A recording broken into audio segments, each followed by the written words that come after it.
If you don't struggle with anxiety or depression, chances are you know somebody who does. And you might sometimes wonder what's the best thing that you can do for them. In yesterday's video, I read part of an obituary of a young man who had died by suicide, and in another part of the obituary, his family offered some advice on what we can do for others who are struggling with many of the same things that young man was.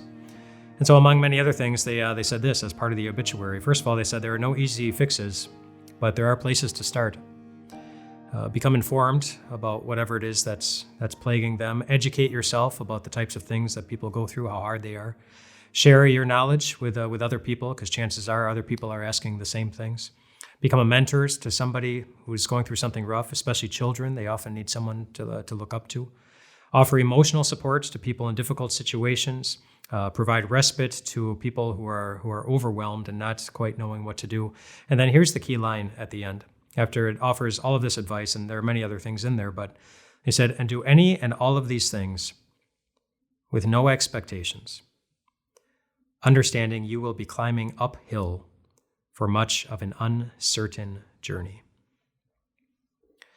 And those of you who've had to do this, you know that loving somebody with no expectations of getting anything in return or of them changing or becoming better or improving, understanding that it's going to feel like an uphill journey day after day after day after day and very uncertain about where it's leading, that can be hard.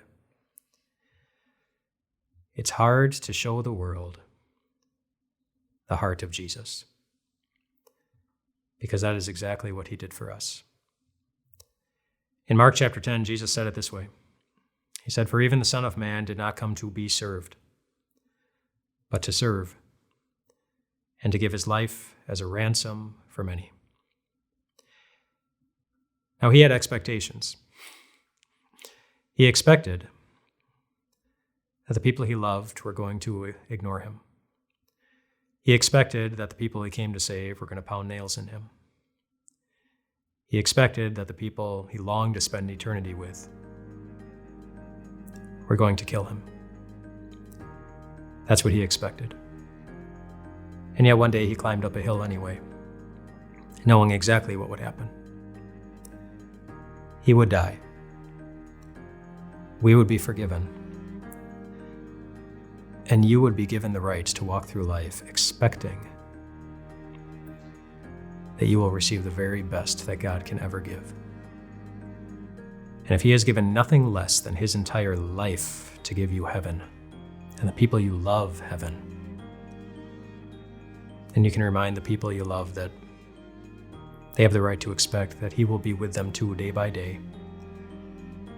And you also, you who know how hard it is to carry your own crosses and to love with no expectation, you can also expect that he will give you all that you need to.